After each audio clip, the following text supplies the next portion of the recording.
Chapter 12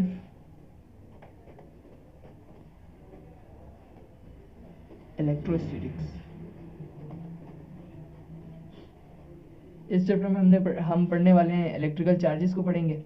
सबसे पहले हम लोग इस चैप्टर का नाम देख लेते हैं कि इस चैप्टर के नाम से हमसे क्या डिफाइन हो रहा है इस बुक में, जो इसके आगे हम लोग कंटेंट्स पढ़ेंगे। सबसे पहले हम लोग स्टैटिक को समझते हैं।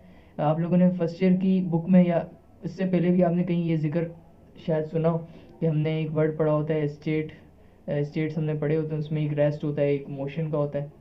यहाँ पे स्टैटिक से मुराद है कि हमारे पास मोशन जो होगा रेस्ट में होगा, मतलब हमारे पास जो इलेक्ट्रोस्टैटिक चार्जेस होते हैं वो रेस्ट में, अगर हमारे पास कोई चार्ज है, पॉजिटिव चार्ज है, तो वो रुका हुआ होगा, वो रेस्ट स्टेट में होगा, मतलब उसकी कोई मूवमेंट नहीं हो रही, वो बस एक ही जगह पे रुका हुआ है। हम लोग आगे आने वाले चैप्टर्स में जब पढ़ेंगे उसमें चार्ज हमारे पास मूव कर रहा होगा किसी डायरेक्शन में, तो जब वही चार्ज, वही इलेक्ट्रोस्टैटिक जो चार्ज होता है हमारे पास, जब वो मूव करने शुरू हो जाता है वो हमारे पास करंट बन जाता है। तो हम लोग अक्सर लोग जो है, अगर बुक में या कोई टीचर लेक्चर दे रहा हो तो उसमें क्यू को, जो हमारे पास चार्ज है, दैट डिफाइंस द चार्ज, उसको करंट के इक्वल मतलब बोल रहे होते हैं। बस फ़र्क ये, जो क्यू हमारे पास होता है ये चार्ज होता है, और यही चार्ज जब फ्लो करने शुरू हो जाते हैं पर यूनिट टाइम, उसको हम बोलते हैं करंट। तो सबसे पहले हम लोग इस चैप्टर में करंट की अगर हम लोग फॉर्मूला देखें, I is equals to Q upon T. I यहाँ पे हमारे पास है करंट, क्यू हमारे पास चार्ज, और टी हमारे पास बेसिक हमारे पास फिजिकल क्वांटिटी टाइम। तो ये बस एक बेसिक सा इंट्रो हुआ। अब हम लोग चार्ज को बता देते हैं कि चार्ज होता क्या है। चार्जेस हमारे पास बेसिकली दो किस्म के होते हैं, एक होता है पॉजिटिव, एक होता है नेगेटिव। इनकी कुछ फर्दर हमारे पास प्रॉपर्टीज़ भी आ जाती हैं। अब हमारे पास अगर मैटर है या आपके इर्द गिर्द कोई भी चीज़ है, मटेरियल है, तो उसके अंदर वो चार्ज अपने अंदर एक्वायर करता है। जैसे फॉर एग्जांपल हम लोग अक्सर बचपन में एक्सपेरिमेंट कर रहे होते थे, हमारे पास स्केल होता था, हम लोग बालों में रगड़ते थे, फिर उसके साथ जो हमारे पास पेज के टुकड़े होते थे वो चिपक जाते थे, या अगर कोई गुब्बारा हो, गुब्बारे को बाल में रगड़ते थे तो वो फिर दीवार के साथ हमारे पास अट्रैक्ट होने शुरू हो जाता है। तो हम लोग पहले चार्ज की प्रॉपर्टी पढ़ लेते हैं। चार्ज मैंने अभी बताया पॉजिटिव होता है, नेगेटिव होता है। जो पॉजिटिव होता है उसको बोलते हैं हम लोग प्रोटॉन, और जो नेगेटिव होता है, नेगेटिव साइन वाला जो चार्ज होता है उसको हम लोग बोलते हैं इलेक्ट्रॉन।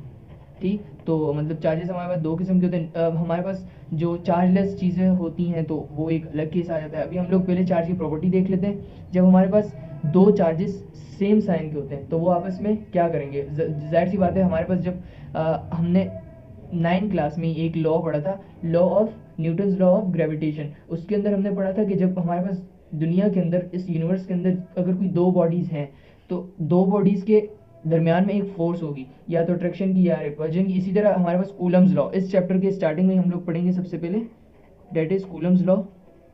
तो कूलम्स लॉ बेसिकली हमारे पास कहता क्या है तो वो हम देख लेते हैं। इसमें हम लोग के पास ये बात हो रही होती है कि अगर हमारे पास कोई दो चार्जेस हैं, अभी हम लोग साइन को अगर हटा के बात करें, साइन की अभी हम लोग प्रॉपर्टी पढ़ेंगे कि सेम साइन होता है तो कौन सी फोर्स होती है, या अगर ऑपोजिट साइंस हो तो क्या प्रॉपर्टी हमारे पास होती है।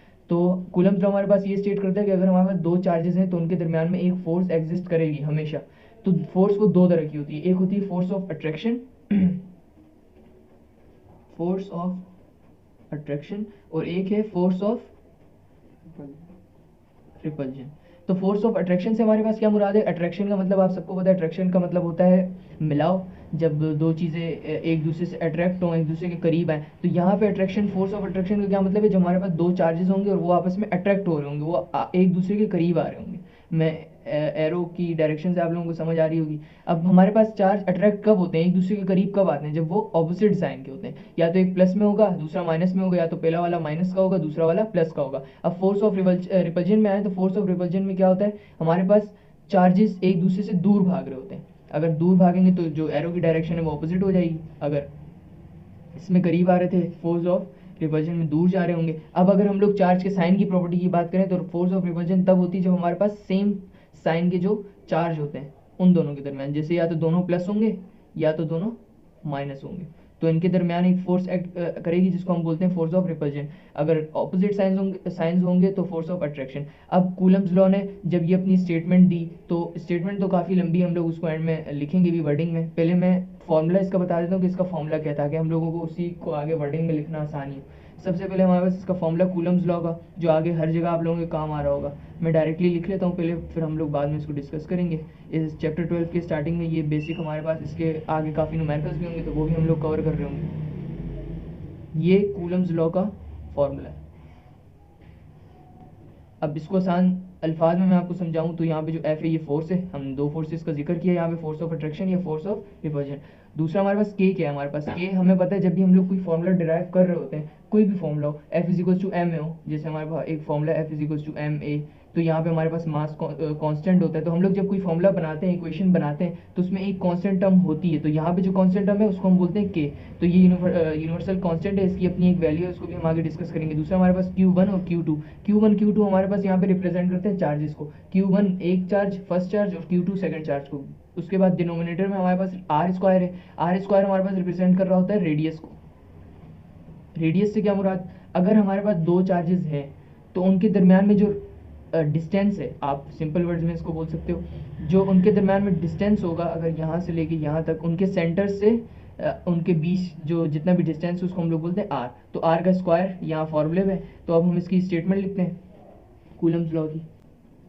तो ये इसकी यहाँ पे स्टेटमेंट हमने लिख दी कूलम्स लॉ की। अच्छा, कूलम्स लॉ का आप लोगों को थोड़ा सा बेसिक इंट्रो भी पता होना चाहिए कि कूलम्स लॉ निकाला किसने, या कब निकला, या किस तरह ये प्रोसीजर रहा इसका।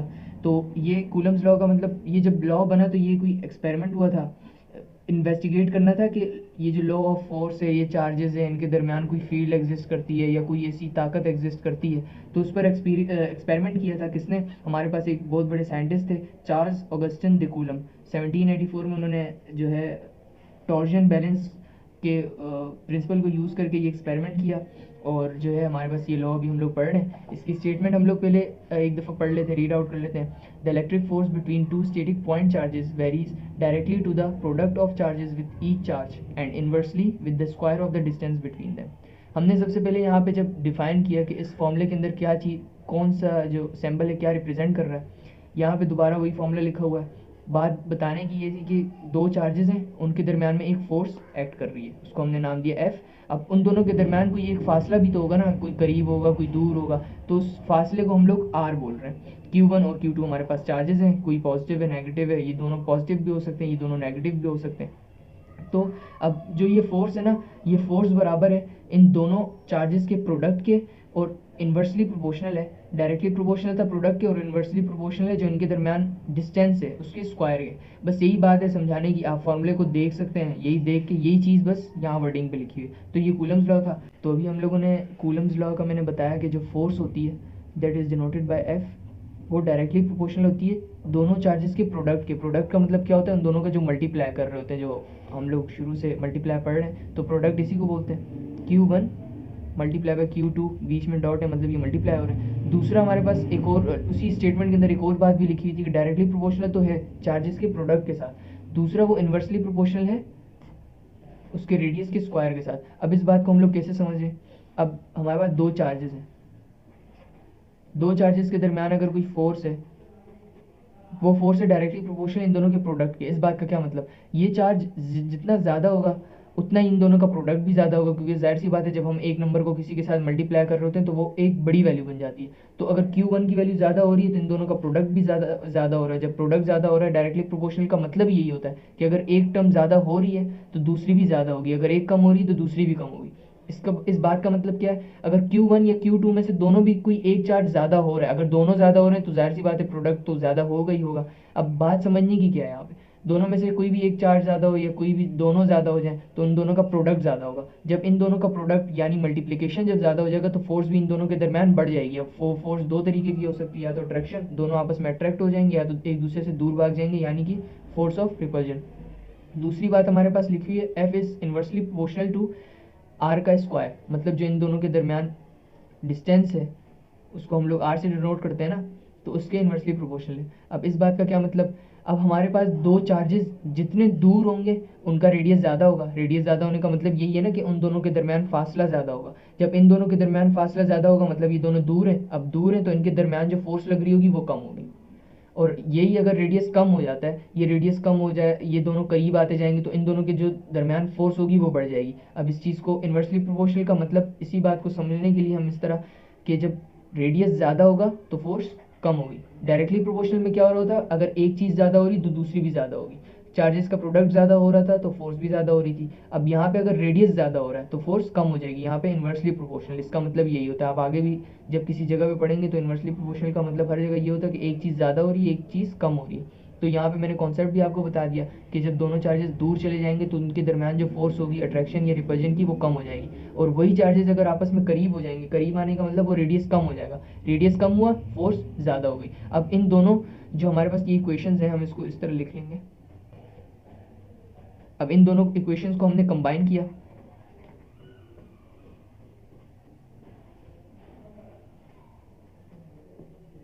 अब इन दोनों को जब हम कंबाइन करेंगे ये इस तरह की शेप में आ जाएगी, Q1 Q2 अपॉन R का स्क्वायर। ये डायरेक्टली था और ये इन्वर्सली था, जब हम इन दोनों को कंबाइन कर रहे हैं F directly proportional to Q1 Q2 upon R square. अब जब हम लोग ये प्रोपोर्शनलिटी का साइन है, हम इसको ऐसे लिखते हैं अक्सर बुक्स में और बच्चों ने ऐसे ही लिखा होता है, इसको हम लोग बोलते हैं प्रोपोर्शनलिटी का साइन। तो इसको जब हम इक्वल टू में कन्वर्ट करते हैं तो इसकी जगह एक कांस्टेंट लगता है। हमेशा हम जब भी कोई इक्वेशन ड्राइव कर रहे होंगे, इसको जब भी हम इक्वल में कन्वर्ट कर रहे होंगे तो इसकी जगह एक कांस्टेंट आएगा।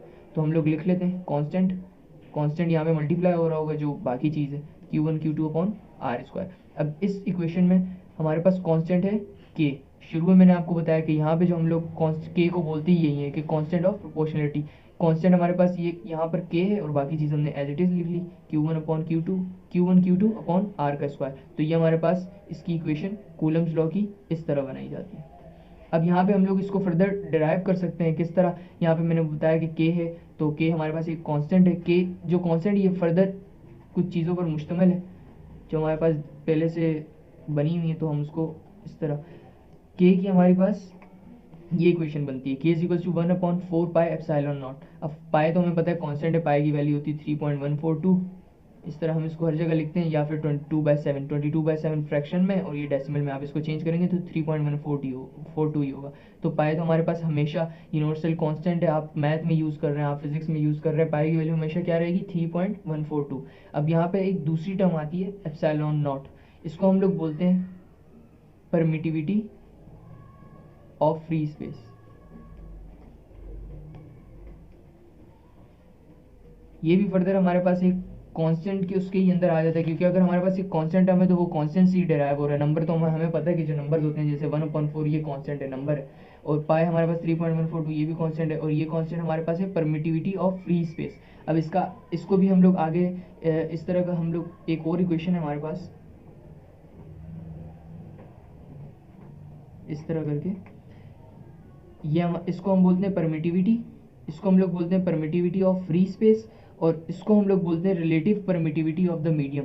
कोई भी हमारे पास अगर मीडियम है तो उसकी एक स्पेशल कोई वैल्यू होगी। अगर जैसे हमारे पास यहाँ पे ये जो नॉट करके वैल्यू आ रही है एप्सिलॉन नॉट, इसको हम बोलते हैं परमिटिविटी ऑफ फ्री स्पेस। मतलब जो हमारे पास कोई भी खाली जगह है, वैक्यूम है, जहाँ पे सिर्फ हवा है, कोई मटेरियल नहीं है, कोई सॉलिड लिक्विड नहीं है, तो उसकी जो वैल्यू होगी वो एप्सिलॉन नॉट से डिनोट करते हैं। और एप्सिलॉन नॉट आर है अगर हमारे पास दो चार्जेस के दरमियान कोई ऐसा मीडियम आ रहा है जैसे सॉलिड आ रहा है, कोई लिक्विड या कोई और मटेरियल आ रहा है, तो फिर हम लोग उसकी जो वैल्यू होगी वो हमारे पास एप्सिलॉन नॉट आर होगी, और ये हमारे पास इन दोनों का प्रोडक्ट हमारे पास सिंपल एप्सिलॉन नॉट होता है।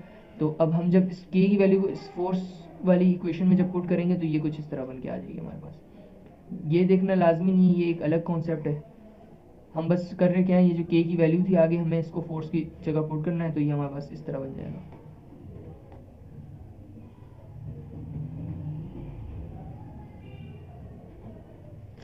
हमारे पास ये इक्वेशन है, आप इसको ऐसे भी लिख सकते हैं।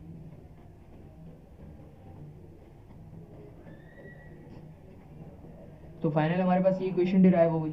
अब यहाँ पे एक चीज़ जो जिक्र करने की मैं करूँगा, के की वैल्यू क्या है, यहाँ पे कांस्टेंट है। आप कभी न्यूमेरिकल सॉल्व कर रहे होगे या कोई भी वर्ड प्रॉब्लम सॉल्व कर रहे होगे तो के की एक वैल्यू होगी, आप उसको वही पुट करोगे, वो चेंज आपको भले क्वेश्चन में दी हो या नहीं दी हो वो आपको याद रखनी है। दैट इज़ 9 एक्सपोनेंशियल 9, और इसका यूनिट हमारे पास होता है न्यूटन मीटर स्क्वायर पर कूलम स्क्वायर।